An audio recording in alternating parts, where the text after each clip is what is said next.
मधुपुर उपचुनाव में जेएमएम की जीत, बीजेपी उम्मीदवार गंगा नारायण को मिली हार। हफीजुल हसन ने हार को बताया गंदी राजनीति का परिणाम।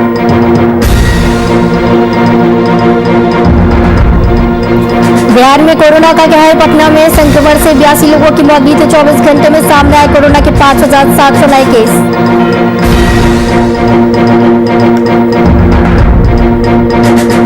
समस्तीपुर विधायक पर बीती रात हुआ जानलेवा हमला। बाइक सवार युवकों ने दिखाई पिस्टल, बॉडीगार्ड की सूझबूझ से बची जान।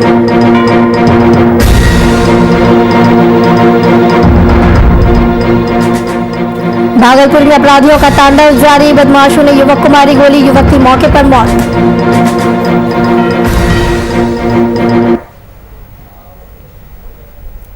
नमस्कार, वीआईपी न्यूज में आपका स्वागत है। आपके साथ मैं हूं आस्था श्रीवास्तव। पश्चिम बंगाल चुनाव के नतीजे सामने आ चुके हैं और बीजेपी को करारी शिकस्त का सामना करना पड़ा। बीजेपी की इस हार ने बिहार में विपक्ष में बैठे दलों को बीजेपी पर वार करने का खुला मौका दे दिया। जहां प्रमुख पप्पू यादव ने पटना में आयोजित प्रेस कॉन्फ्रेंस में प्रधानमंत्री मोदी पर खूब पलटवार किया।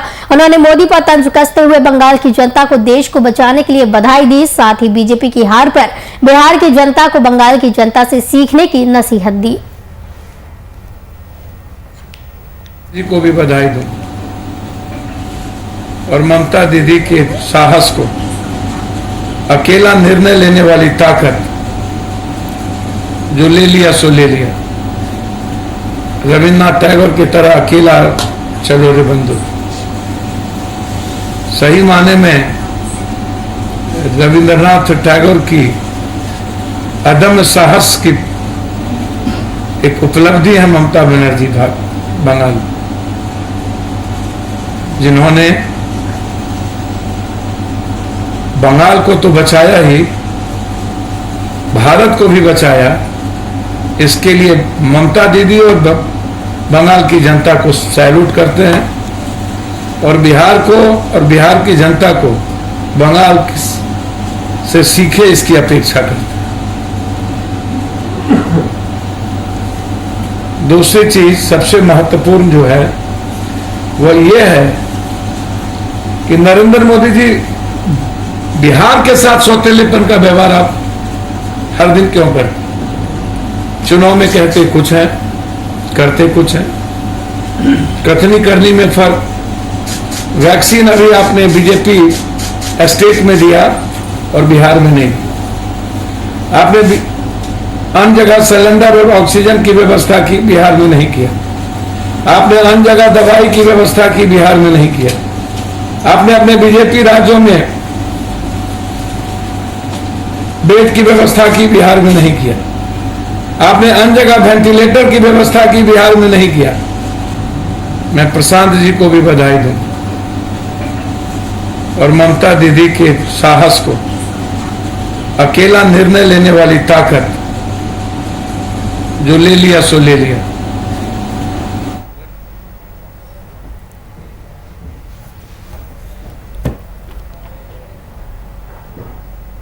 मधुपुर उपचुनाव में जेएमएम के उम्मीदवार हफीजुल हसन ने बीजेपी के उम्मीदवार गंगा नारायण सिंह को लगभग 5200 मतों से पराजित कर दिया।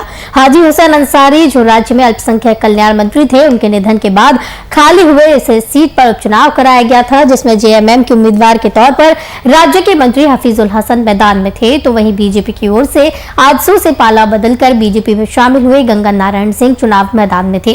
चुनाव जीतने के बाद जेएमएम के प्रत्याशी हफीजुल हसन ने मीडिया से बातचीत की, जहां उन्होंने एनडीए की हार को गंदी राजनीति करने का परिणाम बताया।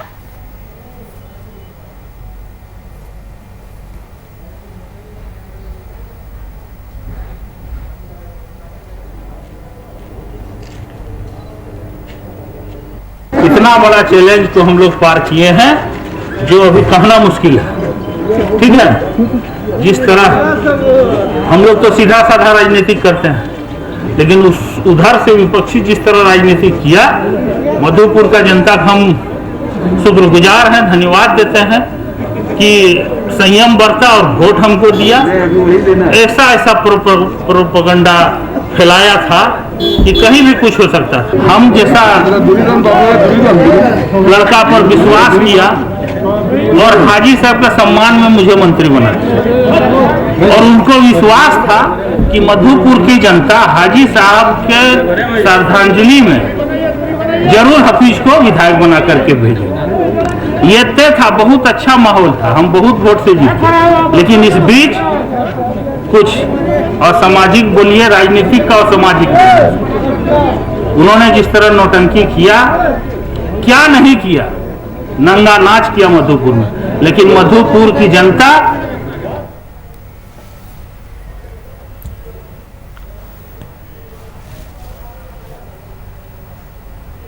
मधुपुर उपचुनाव में मिली जीत के बाद झारखंड मुक्ति मोर्चा की केंद्रीय महासचिव सुप्रिया भट्टाचार्य ने पार्टी कार्यालय में प्रेस वार्ता का आयोजन किया। पार्टी की जीत को उन्होंने मधुपुर की जनता का आशीर्वाद और भरोसा बताया। साथ ही उन्होंने पश्चिम बंगाल में बीजेपी को मिली शिकस्त पर खुद तंज कसा। तृणमूल कांग्रेस को जीत के लिए उन्होंने बधाई भी दी।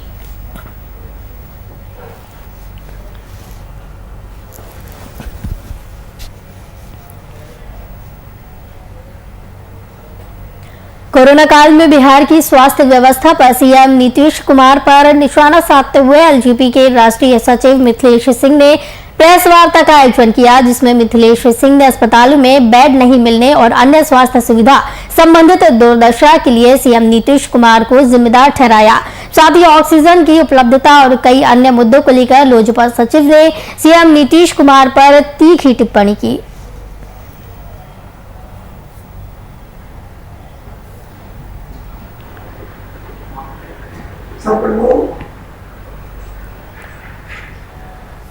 ये मुद्दा हमारे पार्टी के प्रदेश का उपाध्यक्ष का हत्या हुआ है और एक मेरे नेता का अपहरण हुआ दुनिया में।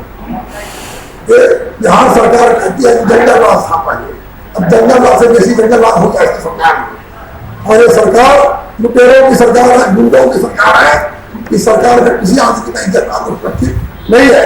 अभी कोरोना में पूरे बिहार में कहीं किसी रोगी का इलाज होने वाला नहीं है।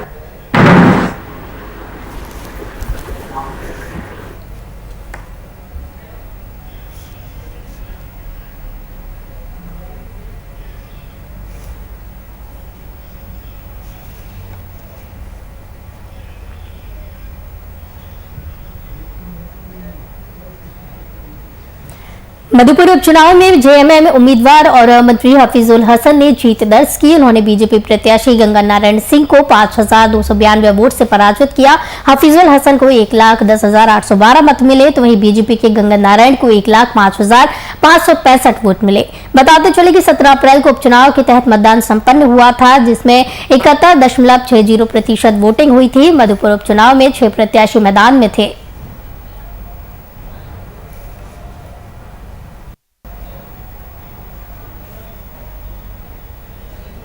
दूसरे राज्यों में तो फिर झारखंड के बारे में हम काम करते हैं, झारखंड के बारे में बोले।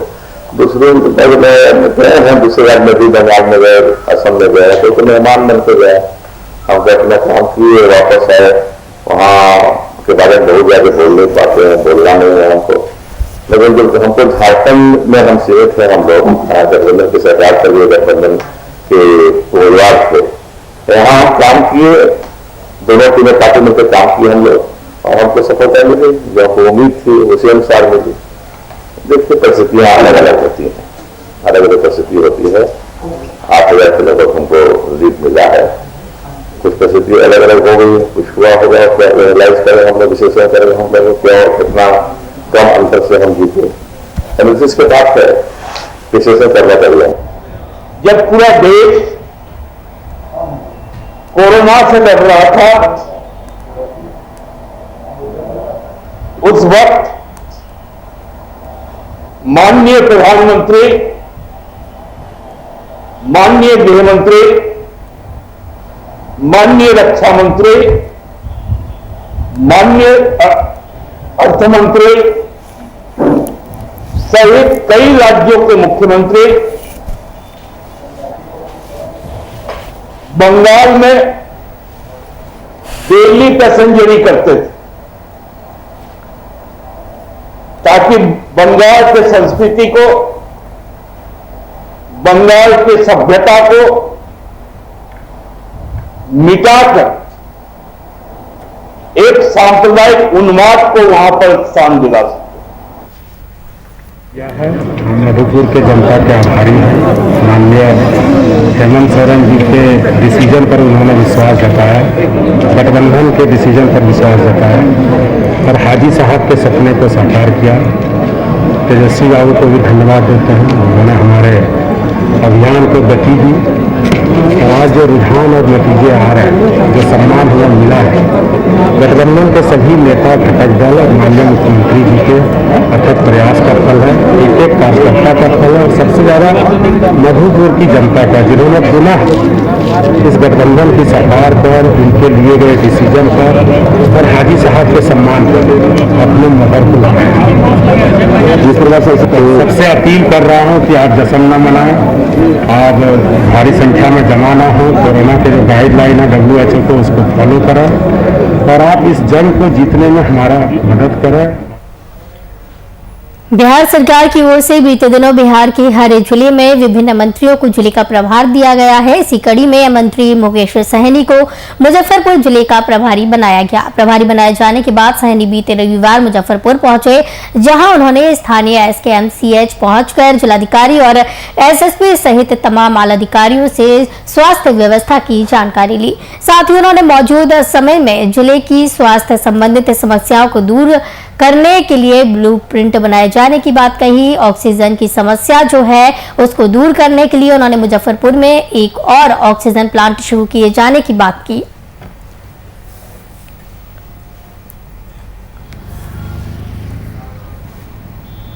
मुझे प्रभारी मंत्री माननीय मुख्यमंत्री जी ने बनाया मुजफ्फरपुर जिला का और मेरा दायित्व है कि मुजफ्फरपुर में खास करके कोरोना महामारी के समय में जो स्थिति पूरे देश दुनिया में उत्पन्न हुआ है उसके ऊपर कैसे काबू पाना, कैसे कंट्रोल करना, उसके लिए मैं जैसे मुझे मंत्री बनाया गया तो मैं आज ही मैं डिस्ट्रिक्ट में विजिट किया हूँ, मुजफ्फरपुर में आया हूँ और हमारे जिला पदाधिकारी DM साहब है, SP साहब है और हमारे जो भी डॉक्टर पदाधिकारी हैं सबसे मुलाकात किया हूँ। जो भी कहीं कोई कठिनाई है तो उसको कैसे दूर करना है उसके लिए हम लोगों ने ब्लूप्रिंट बनाया है। समस्तीपुर में बीती रात विभूतिपुर के विधायक डॉक्टर अजय कुमार पर जानलेवा हमला की कोशिश का मामला सामने आया। ये घटना जिले के उजियारपुर थाने के योगी चौकी की है, जहां शादी समारोह से लौटने के दौरान बाइक सवार अपराधियों ने विधायक की गाड़ी के पास आकर उनकी तरफ बंदूक तान दी। हालांकि बॉडीगार्ड की सूझबूझ से विधायक की जान बच गई, तो वहीं विधायक ने इस मामले को उजियारपुर थाने में दर्ज कराया।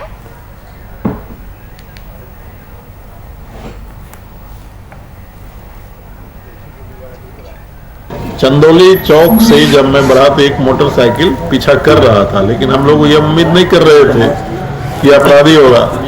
लेकिन पतेली चौक से जब आगे बढ़े तो वो मोटरसाइकिल बहुत तेजी से जो है ना ओवरटेक करके आगे गया और सत्तो लाइन होटल जो पतेली और जोगी चौक के बीच में है और वहां पर आकर के वो गाड़ी को कमर से पिस्तौल निकाल के लड़ाते हुए मेरी गाड़ी को रोक लिया। विधायक जी के ऊपर जो हमला हुआ है बहुत ही दुखद घटना है। मैं सबसे पहले भारतीय कम्युनिस्ट पार्टी मार्क्सवादी जिला कमेटी की ओर से जिला सचिव की हैसियत से मैं घोर निंदा करता हूँ और जिस तरह जब एक जनप्रतिनिधि के ऊपर जब इस तरह का हमला हुआ है तो आम जनता का पर क्या होगा। पूर्णिया में LJP नेता अनिल कुमार उरांव की हत्या कर दी गई। अपराधियों ने 3 दिन पहले उनका अपहरण किया था और छोड़ने के एवज में 10 लाख की फिरौती मांग की थी। परिजनों ने डर से अपराधियों द्वारा बताई जगह भुटहा मोड़ पर फिरौती की रकम पहुंचा भी दी, लेकिन फिर अपराधियों ने LJP नेता को मौत के घाट उतार दिया। आज सुबह उनकी लाश खेनगर थाना के क्षेत्र के भुटहा मोड़ के पास मिली तो इलाके में सनसनी फैल गई। देखते ही देखते लोगों की भीड़ वहां जुट गई। घटना से आक्रोशित लोगों ने शहर में बवाल किया।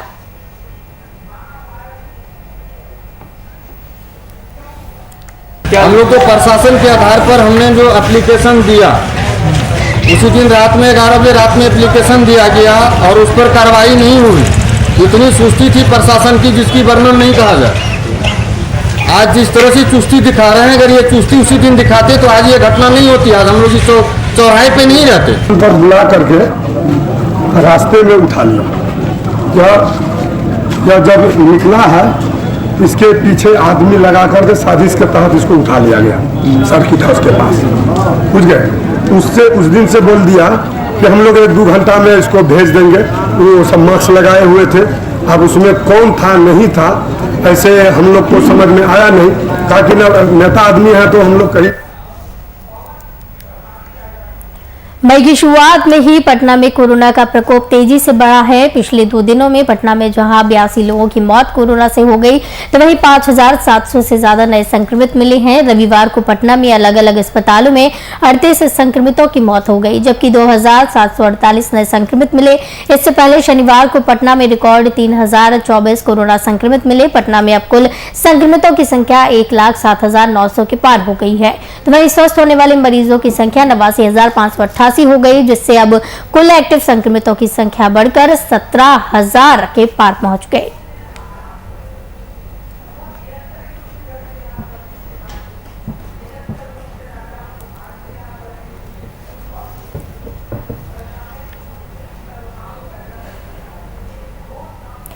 देश भर में कोरोना के बीच एक बड़ी राहत भरी खबर सामने आई है। बता दें कि राज्य में स्वास्थ्य सुरक्षा सप्ताह का असर दिखने लगा है।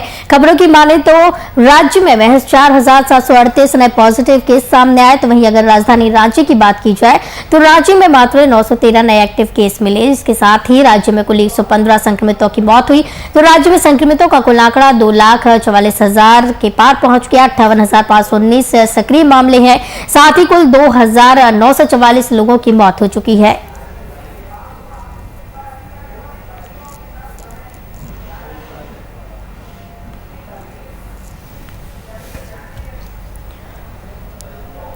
गिरिडीह जिले भर में कार्यरत पुलिस कर्मियों को कोरोना महामारी से बचाव और सही इलाज के लिए परवांटाड स्थित न्यू पुलिस लाइन में कोविड सेंटर का उद्घाटन किया गया।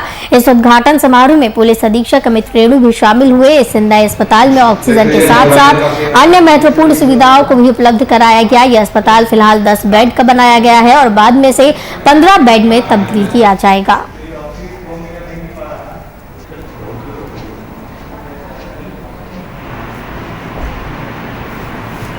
हमारे गिरिडीह जिला के एसपी साहब के सौजन्य से यहाँ कोविड सेंटर का उद्घाटन किया गया है और यहाँ डॉक्टर अनिल कुमार और इनके साथ 4 कंपाउंडर, 2 नर्स डेडिकेटेड हैं। जो भी हमारे पुलिसकर्मी या उनके परिवार के लोग जो है कोरोना पीड़ित होंगे, उनका इलाज हम यहाँ करेंगे, क्योंकि ये कोरोना जो है काफ़ी लोग इससे प्रभावित हो रहे हैं और बहुत कम समय दे रहा है लोगों को लाइफ सेविंग बचाने के लिए। पुलिस लाइन में उद्घाटन किया। मेन मकसद है कि किसी भी पुलिसकर्मी को कोविड से किसी तरह का हताहत नहीं हो। हम लोग इसी प्रयास में यहाँ पर लगे हुए थे और यहाँ पर समुचित व्यवस्था है। ऑक्सीजन और नेबुलाइजर और ऑक्सीमीटर, इमरजेंसी ड्रग्स सब यहाँ अवेलेबल है और हम लोग दिन रात पुलिसकर्मियों को या किसी का भी सेवा करने के लिए हमेशा तैयार हैं। मोकामा में कोरोना संक्रमण के मामलों में लगातार बढ़ोतरी हो रही है, जिसको देखते हुए लोग खुद ही सोशल डिस्टेंसिंग का पालन कर रहे हैं। आम दिनों में बेतहाशा भीड़ का मंजर प्रस्तुत करने वाले इस शहर में लगभग सन्नाटा सा पसर गया। बाजार में सिर्फ आवश्यक सामानों की खरीदारी की जा रही है, तो वहीं दूसरी ओर प्रशासनिक अधिकारियों की कड़ी चौकसी से लोगों में जागरूकता देखने को मिल रही है।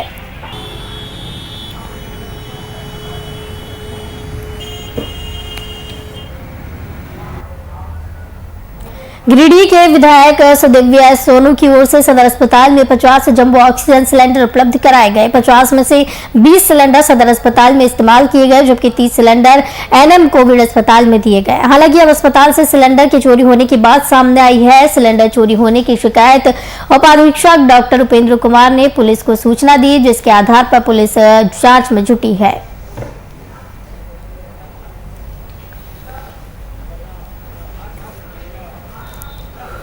विधायक महोदय के सौजन्य से और प्रशासन के सौजन्य से 50 जंबो सिलेंडर उपलब्ध कराया गया है, जिसमें से 20 ऑक्सीजन सिलेंडर सदर हॉस्पिटल में है और 30 जो है एएनएम स्कूल कोविड सेंटर जो है बरमुरिया में है, वहाँ डाला गया।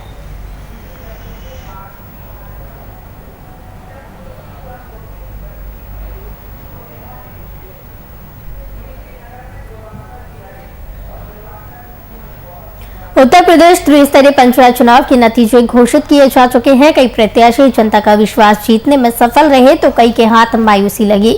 हालांकि कन्नौज जनपद में मेघौली पंचायत में विजेता घोषित हुए मनोज यादव जीत की खुशी में इतने मशगूल हो गए कि कोरोना के नियमों को ही ताक पर रख दिया। प्रधान ने जीत की खुशी में जुलूस निकाला जिसमें बड़ी संख्या में लोग शामिल हुए।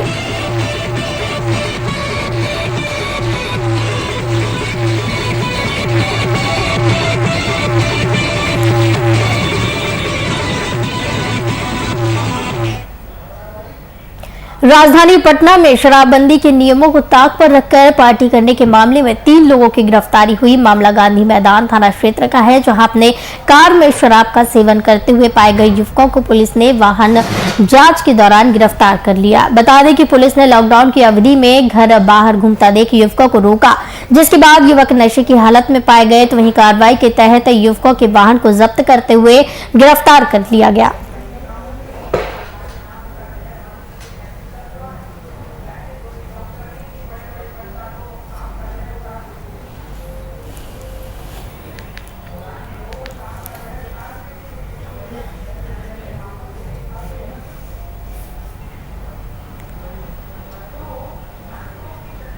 राज्य में बढ़ते कोरोना के मामलों को लेकर एक ओर जहां जिला प्रशासन ने सभी साप्ताहिक बाजारों को लगाने पर पूरी तरह रोक लगा दी, तो वहीं दूसरी ओर इन सभी बातों को नजरअंदाज कर लोग साप्ताहिक बाजार लगाने के नाम पर सोशल डिस्टेंसिंग की जमकर धज्जियां उड़ा रहे हैं।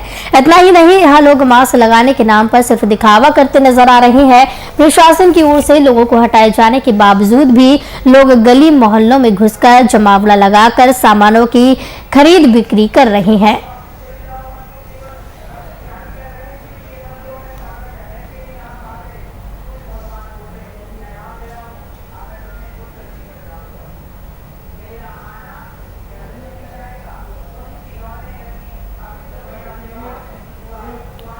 एक तरफ कोरोना संक्रमण के मामलों में लगातार बढ़ोतरी हो रही है, तो वहीं दूसरी तरफ ऑक्सीजन सिलेंडर की किल्लत से मरीजों को काफी मुश्किलों का सामना करना पड़ रहा है। इसको देखते हुए सोनभद्र में ऑक्सीजन सिलेंडर की उपलब्धता सुनिश्चित कराए जाने के लिए जिलाधिकारी सोनभद्र की ओर से निर्देश दिए गए, जिसके बाद करहिया अनपरा स्थित निजी ऑक्सीजन प्लांट में ऑक्सीजन सिलेंडर की उपलब्धता आज से शुरू हो गई।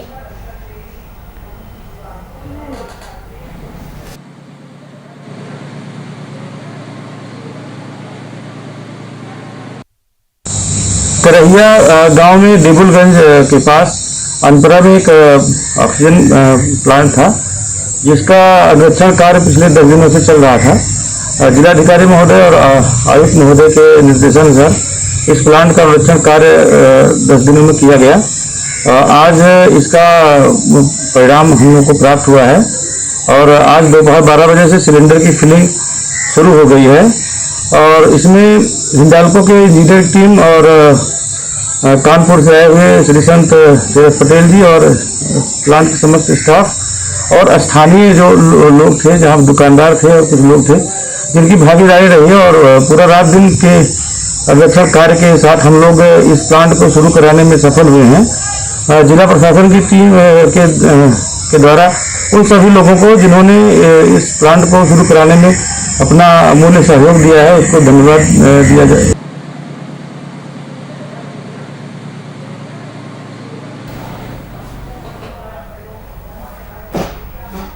कोरोना काल में एक स्वास्थ्य विभाग की लापरवाही के कई मामले सामने आ चुके हैं। ताजा मामला भागलपुर से सामने आया, जहां बरारी शमशान घाट पर शवदाह करने वालों की मनमानी ढंग से पैसे वसूलने की कई शिकायतें सामने आई।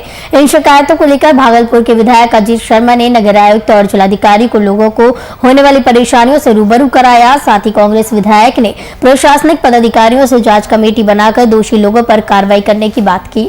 आपको बता दें कि शव जलाने के लिए बरारी शमशान घाट पर परिजनों से 21,000 से लेकर 51,000 तक चार्ज किया जा रहा है।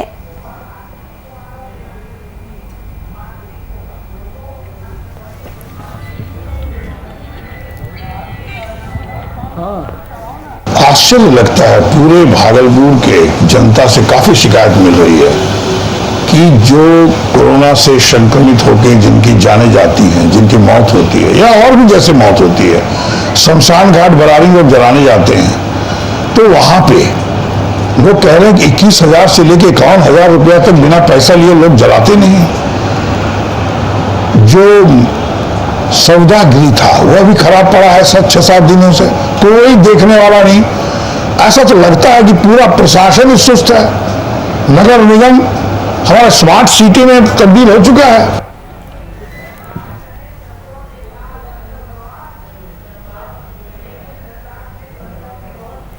कोरोना संक्रमण के बढ़ते प्रभाव के बीच झारखंड के दुमका जिले में स्थित सुप्रसिद्ध बाबा वासुकीनाथ धाम मंदिर और आसपास के इलाके में सैनिटाइजेशन का कार्य किया जा रहा है। साथ ही मिनी लॉकडाउन के अनुपालन कराए जाने को लेकर भी प्रशासन मुमकिन प्रयास कर रही है। मंदिर प्रांगण के साथ साथ भरमुंडी के शहरी इलाके में भी कीटनाशक का छिड़काव किया जा रहा है।